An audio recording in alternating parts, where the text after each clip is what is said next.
من فيض مولانا الغفور قرآن رب العالمين جاء لنا نبراس نور فيه السعادة واليقين أسمى المعاني في السطور نسمو بها دنيا ودين نلقى الشفاعة في النشور بدلائل النور المبين في حفظه تحلو الأمور ما خاب من يرجو المعين نلقى الشفاعة في النشور بدلائل النور المبين بدلائل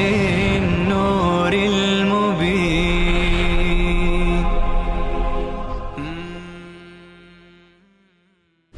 أعوذ بالله من الشيطان الرجيم.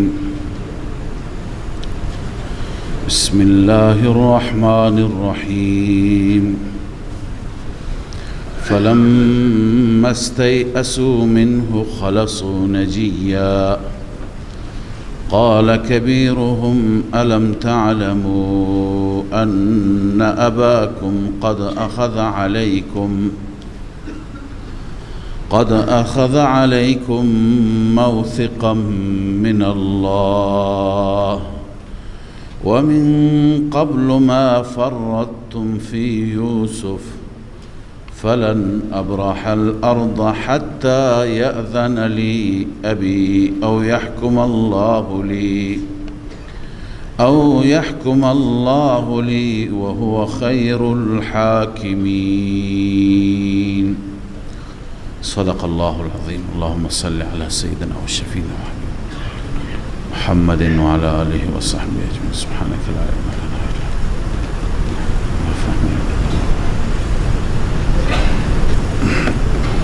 در درس گذشته خواندیم که بعد از تدبیری که حضرت یوسف علیه السلام به کار برد توانست برادرش بنیامین را پیش خودش نگه دارد و هرچه برادران دیگه اصرار کردند یوسف علیه السلام راضی نشد و گفت که ما کسی را که اشتباهی بکند به جای او دیگری را نمیگیریم و نگه نمیداریم. علی ای حال برادران بعد از چانه زنی مایوس شدند، ناامید شدند. حال بعد از اینکه مایوس شدند و بنیامین پیش یوسف ماند با هم مشوره کردند که چه کار بکنند. قرآن مجید اون مشوره ایشون را ذکر کرده. فلما استیئسوا منه، وقتی که مایوس شدند از آن، یعنی از بنیامین یا از عزیز مصر که دیگه بنیامین را به اونها بر نمیگرداند، خلصوا نجیا، یعنی تنها شدند برای مشوره، برای گفتگو که چیکار بکنیم الان، پیش پدر چه توجیه ببریم، به پدر چه بگوییم. برادر بزرگتر که یهودا بود یا یهوذا، اون گفت من که نمیم، من رو ندارم بیام. قال کبیرهم الم تعلموا ان اباكم قد اخذ عليكم موثقا من الله. بزرگترشان گفت شما نمیدانید که خداوند، که پدر از شما پیمان گرفته، موثقا من الله، پیمانی که از جانب الله است، یعنی نام خدا را ذکر کردید و خدا را در میان گذاشتید و سوگند یاد کردید. و من قبل ما فرطتم فی یوسف، قبل از اون چه که کوتاهی کردید درباره یوسف اون هم میدانید. اون هم در ذهن دارید. اون زمان با پدر چه کردید، الان چه پیمانی بستید و چه سوگندی یاد کردید. لذا این همه مسائل، فلن ابرح الارض حتی یأذن لی، من همواره در این سرزمین میمانم. منظور از سرزمین سرزمین مصر است. من در این مصر میمانم و مصر را به هیچ وجه ترک نمی کنم تا اینکه پدر به من اجازه بده. حتی یأذن لی ابی، پدر اجازه بده، او یحکم الله لی، یا خداوند برای من فیصله بکند. خدا چه فیصله بکند؟ مثلا اینکه عزیز مصر دلش رحم بیاید، بنیامین را آزاد کند، من بنیامین را بردارم و بیام. غیر از این صورت من به کنعان نمی آیم. و هو خیر الحاکمین، اون خدا بهترین فیصله کننده هست، بهترین داور است. لذا من منتظر داوری ربم میمانم و منتظر فیصله خدایم میمانم. من با شما نمیام، شما برید. ارجعوا الی ابیکم، این بخش دوم مشوره است. بخش اول متعلق به خودش بود، دومی که شما بروید. ارجعوا الی ابیکم، پیش پدرتان برید. فقولوا یا ابانا ان ابنک سرق، ای پدر فرزند تو دزدی کرد و ما اطلاعات بیشتری نداریم. ما اون چیزی که با چشمان خودمون دیدیم اون را داریم میگیم. و ما شهدنا الا بما علمنا، ما شهادت نمیدیم مگر اون چیزی را که خود ما میدونیم. خود ما چی میدونیم؟ خود ما چی دیدیم؟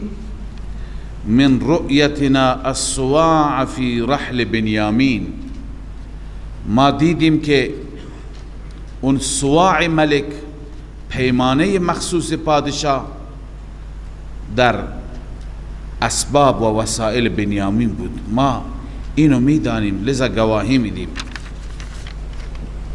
اون طرف پشت پرده چی هست؟ در غیب چه خبر نمیدانیم. و ما كنا للغیب حافظین، ما حافظ غیب نیستیم، محافظ کارهای پنهانی بنیامین نیستیم. پشت پرده چه کار کرده، چه عملی انجام داده، حقیقی نیست. ما بیشتر اطلاعاتی نداریم. علی ای حال برادران رفتن پیش یعقوب علیه و علی نبینا الصلاة والسلام. به یعقوب گفتند که یعقوب دید بنیامین همراه نیست، یهودا هم همراه نیست. به یعقوب گفتند که پدر بنیامین دزدی کرده، سرقت کرده، یهودا هم به خاطر او مانده.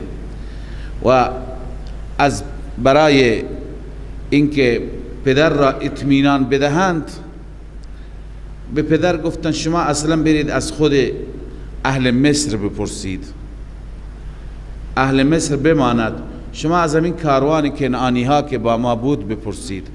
همه میدونند، همه گواهند که ما خیانت نکردیم، ما اون چی که میگوییم راست میگوییم. واسأل القرية التي كنا فيها، سوال کن از اون قریه، از اون شهری که ما در آن شهر بودیم، یعنی از اهل مصر برو بپرس. والعیر التي اقبلنا فيها، و از کاروانی که ما در آن کاروان آمدیم از اون کاروان بپرس. و انا لصادقون، همانا ما صادق هستیم، ما راست میگوییم، ما خلاف نمیگوییم. وقتی که همه ماجرا را برای یعقوب علیه السلام گفتند، یعقوب غمش چند برابر شد، حزنش چند برابر شد. یعقوب علیه السلام چون که اعتماد نداشت، باور نکرد. در ابتدا گفت قال بل سولت لكم انفسكم امرا، سولت یعنی زینت. منظور اینه که شما خودتون این حرف را درست کردید، نفس شما یه چیزی را برای شما تزیین و زیبا قرار داد که بهانه درست کنید، لذا اینو به دست من دادید. یعقوب بر این باور بود که برادران پسرانش باز هم نیرنگ بازی می کنند. از اینجا هم معلوم میشه که این نبی خدا از غیب خبر ندارد، و الا الان برادران مقصر نبودند، برادران اینجا کوتاهی نکردند. با وجودی که کوتاهی نکردند یعقوب علیه السلام اونها را متهم میکند. خب این قیاس هست بر گذشته، درباره یوسف اینا کوتاهی کردند، یعقوب فکر میکنه همین کوتاهی را الان هم مرتکب شدند. لذا میگه قال بل سولت لكم انفسكم امرا، بلکه مزین کرد برای شما نفس شما امرا، یک کاری را که با من این کار را بکنید. اما من چی کار میکنم؟ دست من کاری دیگه نمیشه. فصبر جمیل، ای صبری صبر جمیل، صبر من صبر جمیل است، چنان صبری که هیچ شکوهی در اون صبر نیست، هیچ شکایتی نمی کنم، منتظر میمانم، به ربم امید میکنم.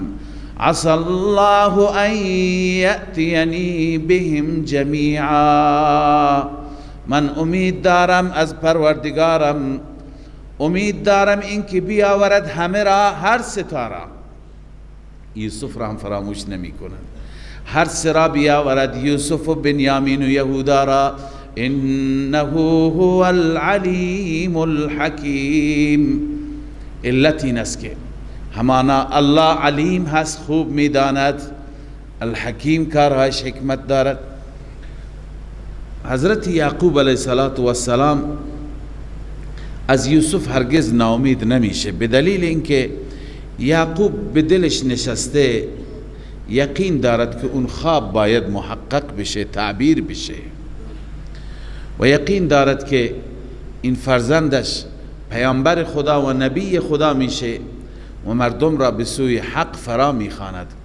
لذا منتظر اون روزها هست، ولی نمیداند پروردگار میخواهد چه فیصله‌ای بکند تا کی ادامه داشته باشد.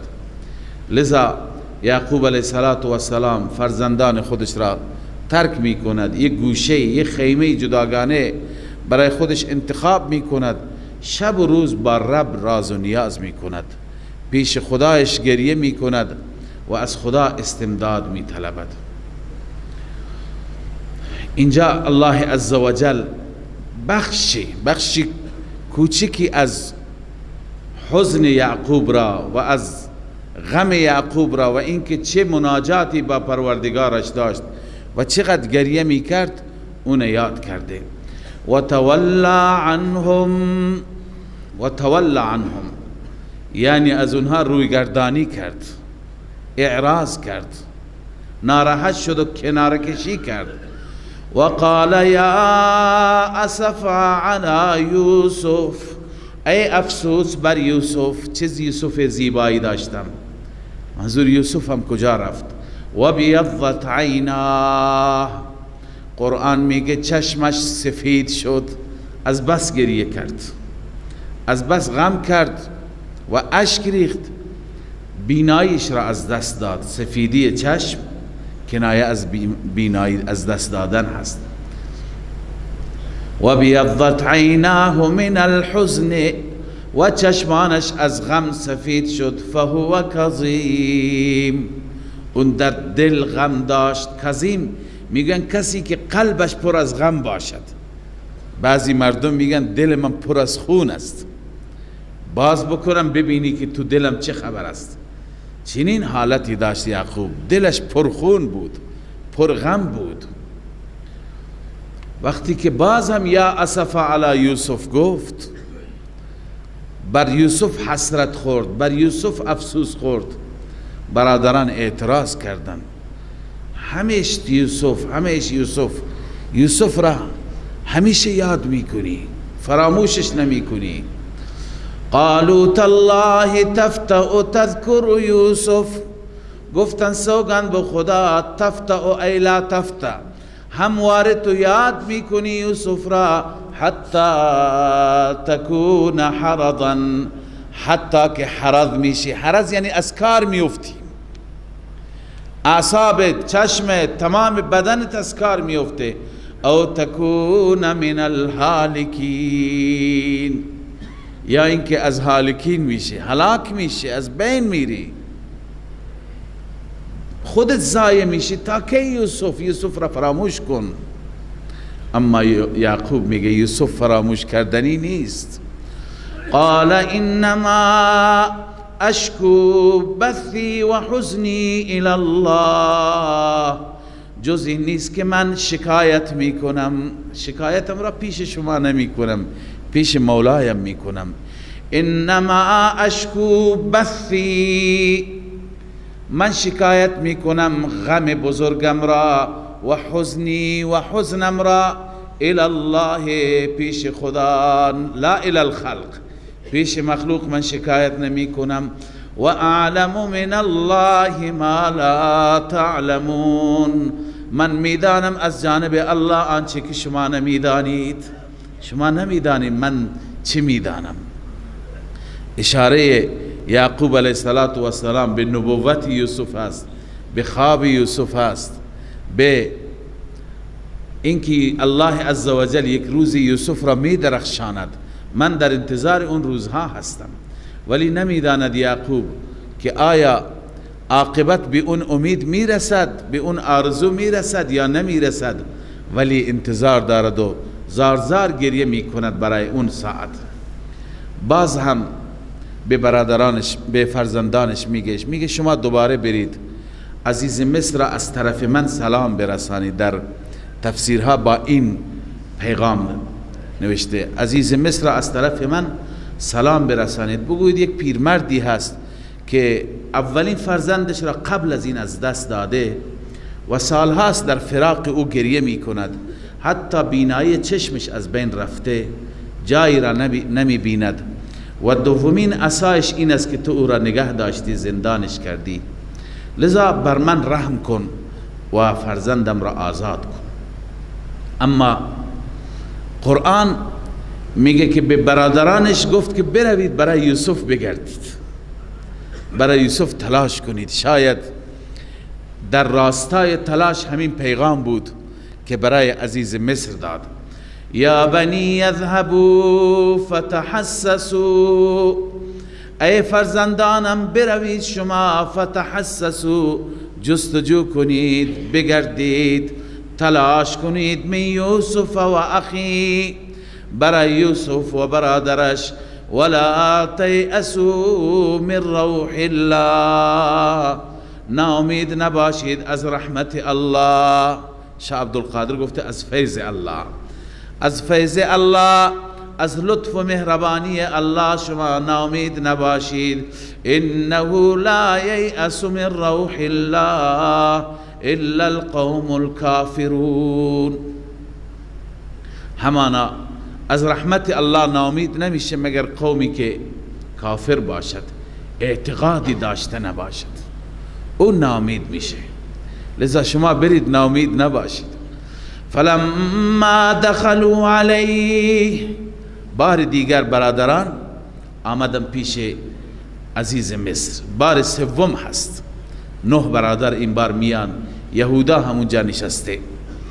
فلما دخلوا علیه قالوا یا ایها العزیز، میاین پیش یوسف، ای عزیز، مسنا و اهلنا الضر، به ما و به اهل عیال ما، به همه ما آسیب رسیده، همه نوع آسیب، هم این غم و ناراحتی و هم این قحط و ناداری.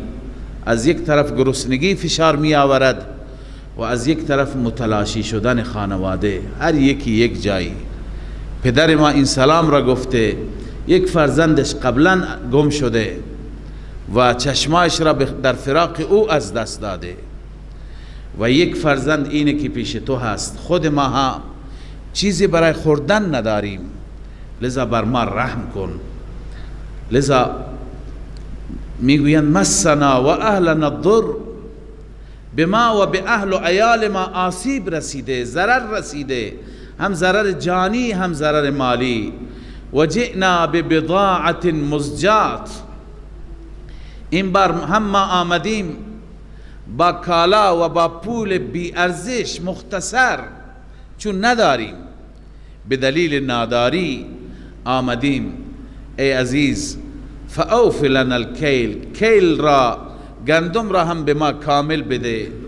و تصدق علینا، بر ما تصدق کن، بر ما صدقه کن و بر ما احسان کن. ان الله یجزی المتصدقین، خداوند متصدقین را پاداش میده.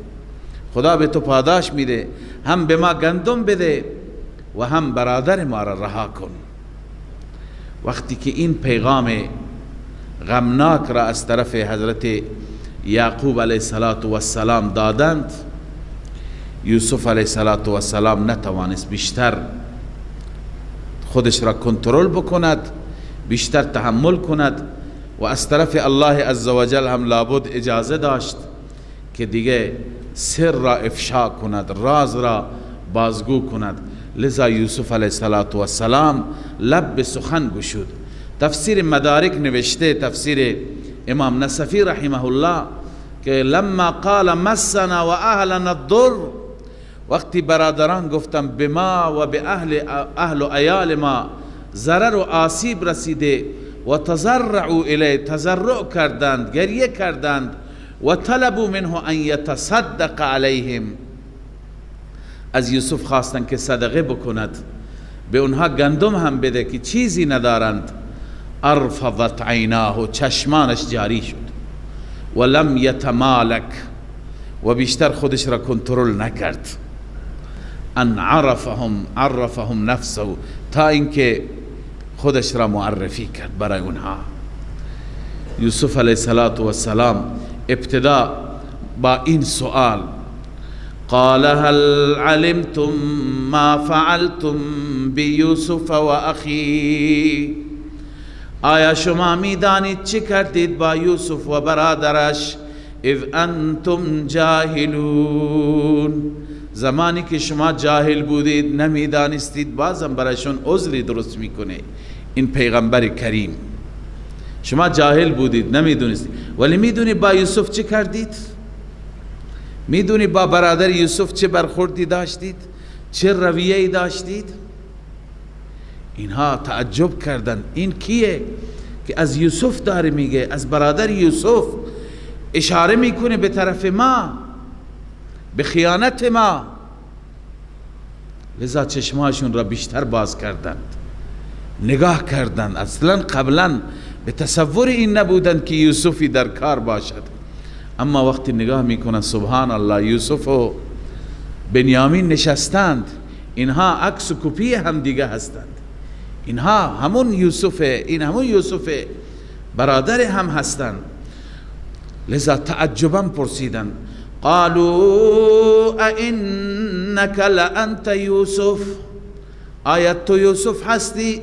قال انا یوسف و هذا اخی، بله من یوسف هستم و این برادرم هست. قد من الله علینا، همانا الله بر ما لطف کرد، الله بر ما احسان کرده، ما را الله به اینجا رسانده. شما که ما را در چاه انداختید، ولی خدای عزوجل ما را به این جایگاه رساند. انه من یتقی و یصبر، اصل را بیان میفرما. اصل کلی چیه؟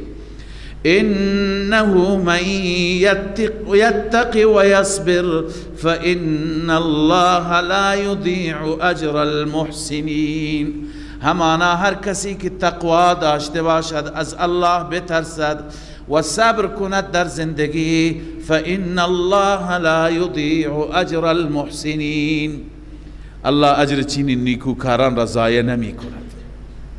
اجر ما ضایع نیست، الله بر ما لطف کرد، ما به اینجا رسیدیم. امروز عزیز مصر، نقشه های شما نقشه ذلت بود. این اصل مال یوسف نیست، این اصل کلی است، برای ما هم هست. اگر گاهی برای ما مشکل پیش میاد این هر دو را پیش بگیریم، من یتقی و یصبر، هم از خدا بترسیم و هم صبر کنیم. الله تعالی در قرآن در جای دیگه به ما فرموده استعینوا بالصبر والصلاة. مشکل که آمد یکی صبر یکی نماز. بعضی مفسرین گفتن صلات یعنی دعا، دعا و صبر هر دو تعارض ندارد، هم دعا و هم نماز این یکی هست و هم صبر. الله آخر ضایع نمی کند این صبر را و این دعاها را. یوسف علیه السلام، یعقوب همیشه دعا کردن، لذا ان الله لا یضیع اجر المحسنین. الله عزوجل اجر نیکوکاران را، بندگان مخلصش را ضایع نمی کند. الان برادران که متوجه شدن اعتراف به جرم می کنند، قالوا تالله لقد آثرك الله علینا، قسم به خدا شما را الله ترجیح داد بر ما، الله شما را برتر و افضلتر قرار داد. و این كنا لخاطئین، همانا ما خطا کردیم، ما بر اشتباه بودیم، ما غلط کردیم اون برخوردی که با شما کردیم، اما الان پشیمانیم، الان متوجه شدیم. اما ببینید سیرت یوسفی و سیرت پیغمبرانه را، همیشه اگر اخلاق پیغمبرانه ما داشته باشیم اینا را الله برای ما بیان کرده که الگوی ما هستند. ما در مسائل خودمون از عفو، از گذشت، از جوانمردی کار بگیریم، انسان عزتمندتر میشه، انسان ذلیل نمیشه. قال لا تثریب علیکم اليوم، فوراً گفت ملامتی نیست بر شما، گرفتی نیست بر شما، مؤاخذه‌ای نیست، امروز یغفر الله لكم، الله شما را میبخشد، و هو ارحم الراحمین، و اون ارحم الراحمین است، ارحم الراحمین شما را میبخشد، نگران نباشید. اما زودتر پدر را بیارید. اذهبوا بقمیصی هذا، وقتی که برادران با هم متوجه شدند که یوسف علیه السلام هست، قرآن جزئیات را نمیگه، در کتاب ها نوشته که همه به آغوش یوسف خودشون را انداختند، زار زار گریه کردند، هر یکی عذرخواهی کرد، هر یکی اظهار پشیمانی کرد. مردم دیدند چون یوسف تمام رازی که داشت تنها بود، حتی به نزدیکترین افرادش نمی گفت، تنها با اونها ملاقات کرد. آخر مردم دیدند و مردم پرسیدند که اینها که اینقدر گریه می کنند و یوسف را به آغوش گرفتن کی هستند؟ خبر رسید که اینها برادران یوسفند و به پادشاه هم خبر رسید که یوسف برادرانش را که مدتها بود در انتظار اونها بود، برادرانش را یافت و پدرش هنوز زنده هست. پادشاه هم پیغام میفرستاد به یوسف علیه السلام که من با سلطنتم هر نوع آمادگی برای پذیرایی و برای استقبال از پدر شما و از خاندان شما داریم، از اونها تقاضا بکنید به مصر بیاند و اینجا زندگی بکنند، چون نمیخواستن یوسف را هم از دست بدند. لذا یوسف علیه السلام گفت که پس بروی شما پیش پدر. اما با وحی الهی یوسف متوجه شد که الله تعالی به یوسف فرمود الان دیگه فرج آمد، مشکلات تمام شد، مشکلات به اوج رسیده، دیگه کم کم فرج داره میاد. الله تعالی دستور داد که پیراهنت را بفرست برای پدرت که بر چشمانش بمالد و بزند، بیناییش را بیابد. لذا یوسف علیه السلام گفت اذهبوا بقمیصی هذا، ببرید پیراهنم، این پیراهنم که به تنم هست، فالقوه علی وجه ابی یأت بصیرا، بیندازید بر چهره پدرم، بر پدرم، تا که یأت بصیرا، بینا می آید، بیناییش برمی گردد. اینجا مفسران همه گفتند، قال المحققون، تفسیر خازن نوشته، محققون گفتند که ان علم یوسف بان القاء ذلك القمیص على وجه یعقوب یوجب رد البصر کان بوحی الله الیه ذلك. اینکه یوسف میدانست که این پیراهن موجب دید چشمش میشه و بازگشت دید میشه، این به سبب وحی بود، یوسف از طرف خودش نمیدانست. لذا این را ببرید و به یعقوب علیه السلام به یعقوب بدهید تا که یعقوب ببوید، بر چشمانش بزند، بر چهره بزند، بیناییش را ببیند. و اتونی به اهلکم اجمعین. این بشارت دوم، شما بیایید با اهل و عیال همگی بیایید. ولما فصلت العیر، قرآن میگه وقتی که جدا شد این کاروان از مصر فاصله گرفت، قال ابوهم، این کاروان را این بار پادشاه سواری های تندرو و مخصوصی داد که زودتر بروند. قال ابوهم انی اجد ریح یوسف. این معجزه دیگری، اینجا یه معجزه الله به پسر میده، یه معجزه اونجا به پدر میده. الان معجزات شروع میشه، طلسم شکست، فتح باب شد، الان نصرت الله هست. قال ابوهم، پدر گفت انی لاجد ریح یوسف، من احساس میکنم بوی یوسف را. بوی یوسف هست که به مشام میرسد. لولا ان تفندون، اگر شما مرا دیوانه نخوانید، نگویید که پیرمرد عقلش را از دست داده، من ریح یوسف را و بوی یوسف را به مشامم حس میکنم از مسافت دوری. قالوا تالله انك لفی ضلالك القدیم. اطرافیان، نوها بچه های همین بچه ها بودند، اونا گفتن قسم به خدا تو در همون خطای قدیمت هستی، اشتباه قدیمت هستی، اشتباه داری میکنی. یوسف کجا؟ خبری از یوسف نیست. این که حضرت یعقوب علیه السلام میگه که من بوی یوسف را احساس میکنم، این هم از جمله معجزات. عرض کردم تفسیر کبیر گفته انه تعالی اوصل تلك الرائحه الیه، الله این بو را به او رسانید علی سبیل اظهار المعجزات، به صورت اظهار معجزه. لأن وصول الرائحة إليه من هذه المسافات البعيدة، زیرا رسیدن بو از این مسافت بعیده امر مناقض للعاده، این خلاف عادت است. فیکون معجزه هست.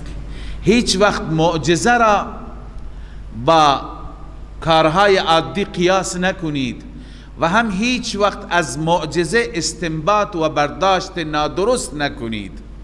بسیاری از مسلمانان فریب خورده که عقیدهشون خراب شده، متاسفانه از اینکه از احادیث که در اون احادیث بحث معجزه پیامبر گرامی اسلام یا بقیه پیامبران هست، از اینها برداشت نادرست میکنند. مثلا وقتی که در حدیث است که رسول الله صلی الله علیه وسلم سنگی بر او سلام میگوید یا سنگی شهادتین را میگوید یا درختانی با اشاره حضرت رسول صلی الله علیه وسلم نزدیک میآیند و سایه میکنند، بعضی ها که حقیقت معجزه را نمیدانند میگن پس پیغمبر مالک زمین و زمان هست، مالک سنگ ها و درخت ها هست، پیغمبر هر کاری میتونه بکنه. نه، معجزه را الله ظاهر میکنه، به دست پیغمبر ظاهر میکنه هر وقتی که الله بخواهد. هر وقت که الله نخواهد نمیشه. معجزه به دست موسی هست، اما خود موسی خبر نداره که معجزه است، میترسه، پا به فرار میگذاره. الله میفرماید موسی نترس، بگیر، بار دیگه بگیر، دوباره عصا میشه. در میدان مبارزه با جادوگران هم میترسه، قلنا لا تخف انک انت الاعلی، نترس، تو پیروز هستی. عیسی علیه السلام که معجزه را ظاهر میکند میگه ابرئ الاکمه والابرص و احیی الموتى باذن الله، هر کار میکنم به اذن الله میکنم، به اذن الهی میکنم. لذا اینجا هم هر چی که میشه به اذن الهی هست. مبادا کسی از این معجزه چنانچه بعضی از اهل بدعت از معجزات برداشت سو کردن، از این معجزه برداشت بکند که حتما یعقوب غیب میدانست. نه، یعقوب غیب نمیدانست. از معجزه غیب ثابت نمیشه. معجزه چیزی دیگه هست. الله عزوجل اخبار دور و نزدیک را گاهی به پیغمبران میده. اینها رو میگه اخبار غیب، نه علم غیب. اخبار غیب که به پیغمبر داده میشه، به ما هم پیغمبر اون اخبار را میگه. وقتی که ما الان از اون اخبار غیب مطلع هستیم، به ما عالم الغیب نمیگویند. ما الان بسیاری از علائم قیامت را ما میدانیم، چون رسول الله فرموده. مثلا یکی طلوع خورشید از مغرب هست، این الان شما تک تکتون میدونید. خب این غیب نیست، این از اخبار غیب است که الله داده. لذا این هم معجزه‌ای بود که به یعقوب علیه السلام داد. و الا اگر یعقوب غیب میدانست، یعقوب میدانست که بچه ها دارن یوسف را برای انداختن تو چاه میبرند، نمیگذاشت. یعقوب اگر غیب میدانست که در چاه یوسف، در یک چاه تاریک، در اون شب تار تنها هست، هیچ کسی نیست، یعقوب خودش را میرسوند. یعقوب نمیدانست. شیخ سعدی رحمه الله این و اون را با هم در کنار هم قرار داده و در غالب شعری گفته که از یعقوب پرسیدند که چرا در چاه کنعانش ندیدی ولی از دور بوی پیراهنش را شنیدی؟ گفت که احوال ما همین طوره، یعنی معجزه الله هست. یکی پرسید از آن گم کرده فرزند که ای روشن گوهر پیر خردمند. از اون گم کرده فرزند پرسید ز مصرش بوی پیراهن شمیدی چرا در چاه کنعانش ندیدی؟ از مصر بوی پیراهنش را احساس کردی، به مشامت رسید، چرا اینجا در چاه کنعان ندیدی؟ بگفتا احوال ما برق جهان است، دمی ظاهر و دیگر دم نهان است. گاهی ما همه چیز را میبینیم میدانیم چون الله به ما میگه، گاهی دیگه اون چی هست پوشیده است ما نمیدانیم. گهی بر طارم اعلا نشینم، گهی بر پشت پای خود نبینم. لذا به یک جایگاه بسیار عالی که بر بسیاری از امور مسلط هستیم از طرف الله عزوجل، گاهی پشت پای خود را نمی بینیم. در واقع جایگاه معجزه نسبت به انبیاء این است، هر وقت الله بخواهد معجزه کار می کند و هر وقت الله نخواهد.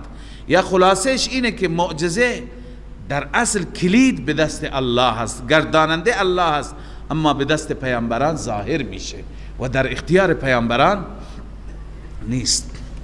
لذا اینها گفتن، نوها گفتن که پدر بزرگ همون اشتباهات قدیم را تکرار میکنی، بازم یوسف کجاست یوسف؟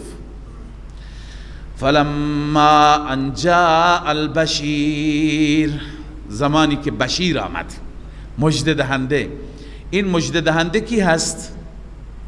میگویند که این یهودا است. از اونجا که یوسف پیراهن را داد، یهودا قبل از همه پیراهن را به دست گرفت، گفت که اون پیراهن دروغین را هم من بردم، این پیراهن راستین را هم من میبرم. اون شبی که گفتند فرزندت را گرگ خورد، اون شب هم پیراهن به دست من بود.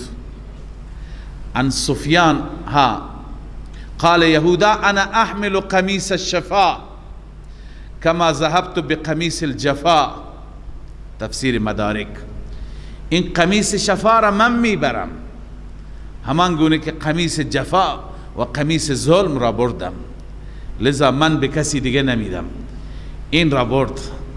فلما ان جاء البشیر القاه، زمانی که آمد بشیر مژده دهنده آمد، القاه علی وجهه فارتد بصیرا، انداخت بر چهرهش، فارتد بصیرا، بینا شد، بینایش برگشت. قال الم اقل لکم، یعقوب به فرزندان گفت، به نوه‌ها گفت، الم اقل لکم انی اعلم من الله ما لا تعلمون. آیا من به شما نگفته بودم من میدانم از الله آنچه که شما نمیدانید؟ من در انتظار بودم، من میدانستم. پیغمبر مطمئن است که وعده الهی محقق میشه، لذا بینایش برگشت، خوشحال شد. پدر فرزندانش را اول دید.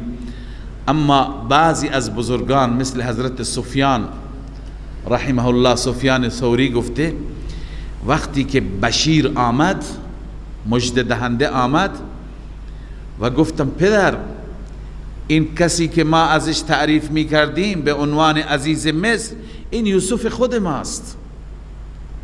این مرد که این همه احسان به ما کرد، بنیامین را او نگه داشته بود، برادرش را نگه داشته بود. همه چیز را که به پدر گفتن، اولین چیزی که پدر پرسید از دین یوسف پرسید. سبحان الله، پیامبران و بندگان صالح خدای عزوجل دغدغه دین فرزندانشون را دارند. یکی از بزرگترین دغدغه ها که باید هر یک از ما داشته باشیم، برای دنیایشون، برای بقیه مسائلشون اونقدر فکر نکنیم که برای دینشان فکر بکنیم، برای دینشون برنامه ریزی بکنیم که اگر دیندار بودند، صالح بودند، با خدا و با تقوا بودند، ما در قبر باشیم، قبر ما انشاءالله روشنه، اعمال ما جاری هست. یکی از صدقات جاریه فرزند صالحی هست که برای انسان دعای مغفرت می کند. از هر سرمایه‌ای این سرمایه با ارزشتر است، روی این سرمایه گذاری بکنید. این یعقوب پیغمبر است، فرزندش هم پیغمبر است، ولی میگه مبادا این همه سالها کجا رفته، چی به سرش آمده، دیدگاه و عقیده و دینش چی هست.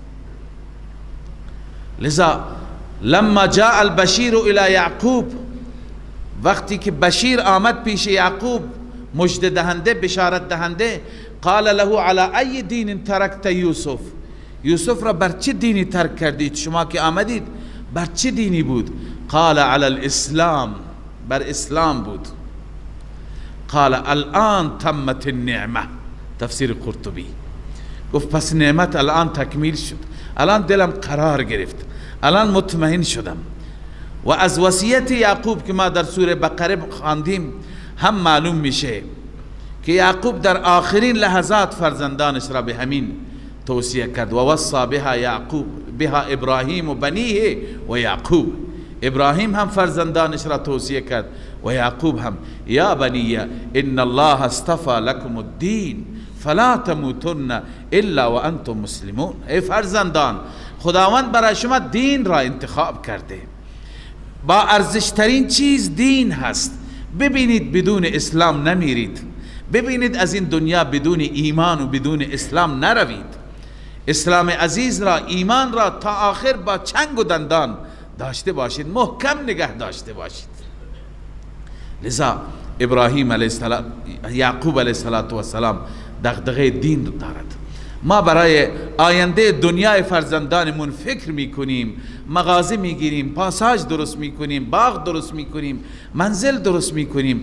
همین اندازه که به فکر دنیایشون هستیم، چند برابر به فکر دینشون باشیم که این فرزند خدای نکرده بی دین نباشه، بی نماز نباشه، بی تقوا نباشه.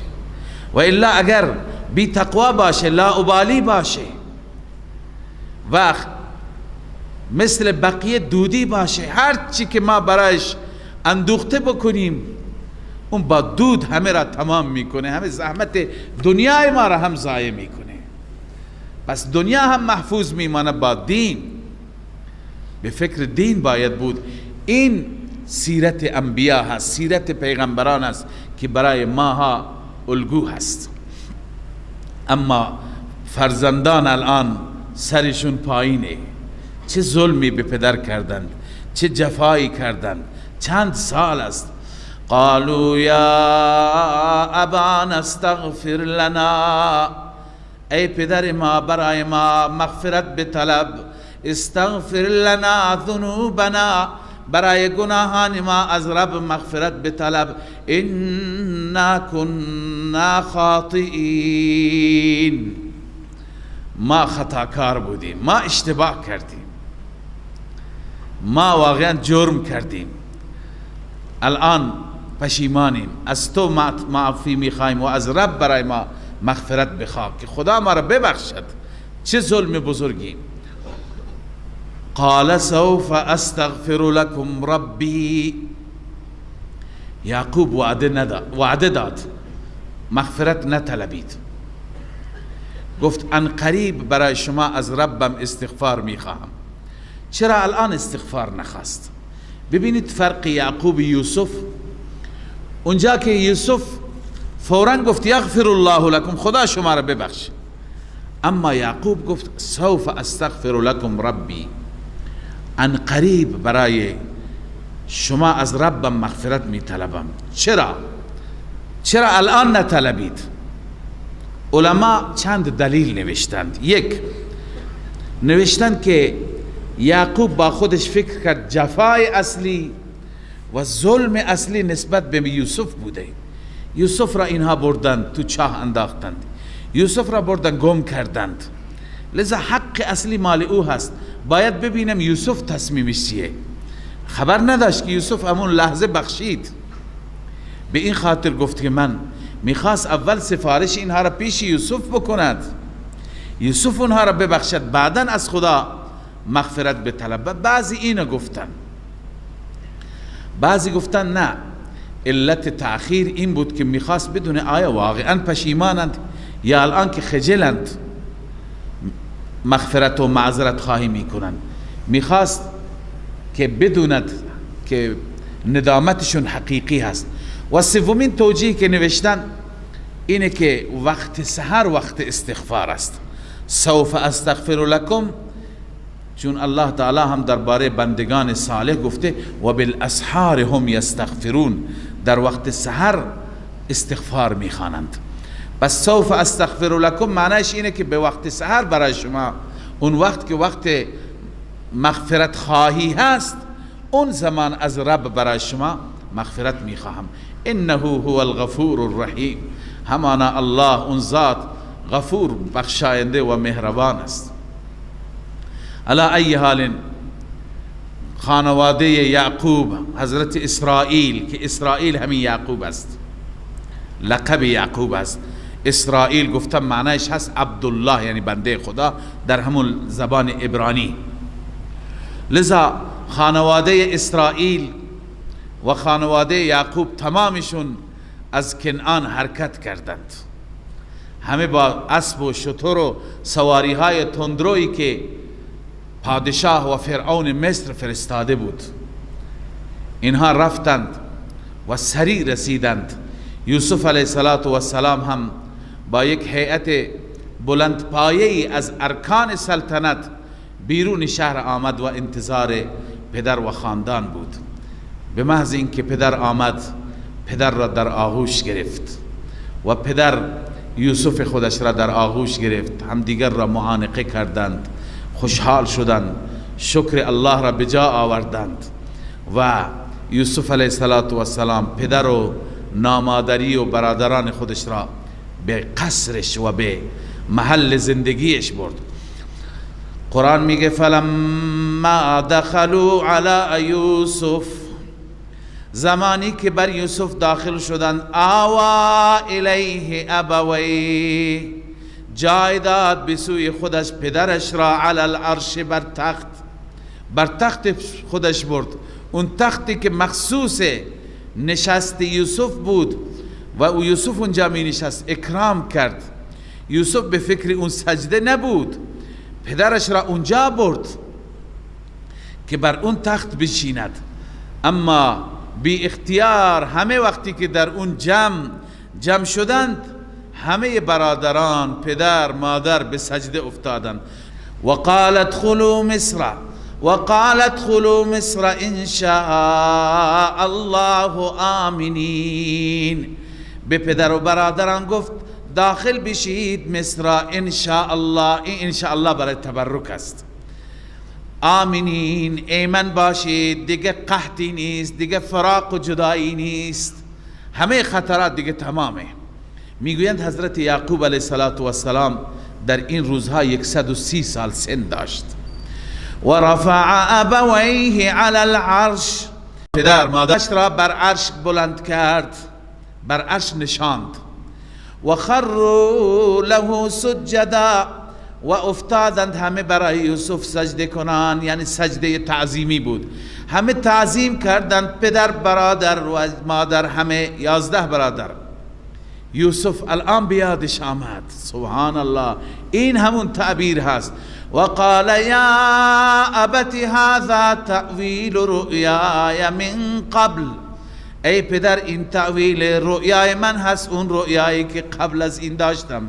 قد جعلها ربی حقا، قرار داد اون را رب من حق به اعتبار ظهور ظاهرش کرد. و قد احسن بی اذ اخرجنی من السجن، الله به من احسان کرد. ببین مرحله مشکل چی بود که خدا مرا از چاه نجات داد، ولی اصلا نامی از چاه نمیبرد. چرا؟ نمیخواهد بیشتر این برادران را شرمنده کند، اینها را دیگه بخشید، نامی از چاه نیست. این اخلاق کریمانه یک پیغمبر است. و قد احسن بی اذ اخرجنی من السجن، الله بر من احسان کرد زمانی که مرا از زندان بیرون کرد، مرا از زندان بیرون کرد و اینجا عزیز مصر قرار داد. و جاء بكم من البدو، و شما را از بدو آورد، از جنگل و از روستا آورد در این شهر. شما را الله از اونجا آورد، مرا از زندان آورد و الله احسان کرد. من بعد ان نزغ الشیطان بینی و بین اخوتی. بازم اخلاق کریمانه یک پیغمبر را ببینید، مقصر میگه شیطان است، برادرانم نیستن. بعد از این که شیطان جدایی افکند، شیطان اختلاف افکند بین من و بین برادرانم، شیطان با ما کرد. لذا بعد از این همه مشکلات، بعد از این همه، الله عزوجل بر ما لطف کرد، بر ما احسان کرد. ان ربی لطیف لما یشاء، همانا رب من لطیف است، لطف دارد، مهربان است، آنچه که بخواهد. انه هو العلیم الحکیم، بدون شک اون پروردگار علیم هست، میداند و کارهایش با حکمت است. علی ای حال، وقتی که به اینجا رسیدند، یعقوب علیه السلام فرزندش را، محبوبش را دید، دیگه گفت که بعد از دیدار تو دیگه زندگی بسه. تنها آرزویم این بود، در روایت های تفسیری نوشته که یعقوب گفت تنها آرزویم این بود که یک بار دیگه یوسفم را ببینم. الان که چشمم روشن شد و چشمم خنک شد، دیگه الله عزوجل هر وقت موت را بیاره من آماده هم، آمادگی برای مرگ کرد. و نوشتن یعقوب علیه السلام در سن 147 سالگی از این دنیا رفت. یعنی معلوم میشه که 17 سال یوسف علیه السلام برای پدرش خدمت کرد و یوسف در خدمت پدر و برادران بود تا اینکه آخرین لحظات یعقوب علیه السلام مریض شد در همین مصر و تمام فرزندان اطرافش جمع بودند. اون توصیه‌ای که در سوره بقره خواندیم، فلا تموتن الا وانتم مسلمون، همه فرزندان خودش را توصیه کرد به توحید، به دین توحیدی، به اینکه همواره در مقابل الله تسلیم بشند و دیندار بمانند. یعقوب علیه السلام این توصیه را هم کرد و به یوسف علیه السلام وصیت کرد که من میخواهم مرا پیش پدرم و جدم دفن کنید، مرا به همون شام ببرید، پیش پدرم اسحاق و جدم ابراهیم مرا ببرید و دفن کنید. لذا بعد از این توصیه ها یعقوب علیه السلام چشم از جهان فرو بست، رحلت کرد، به دیدار رب رفت و یوسف علیه السلام طبق توصیه پدر با یک هیئتی بسیار بزرگ با همه برادران جنازه حضرت یعقوب علیه السلام را حمل کردند و با سرعت به طرف شام رفتند. میگویند 7 روز طول کشید. هر وقت 20 روز الی 1 ماه طول میکشید. 7 روز طول کشید. حضرت یوسف علیه السلام جنازه پدر را برد، همونجا که وصیت کرده بود دفن کرد و بعد از اون حضرت یوسف برگشت به مصر و خدماتش را ادامه داد. صدق الله العظیم.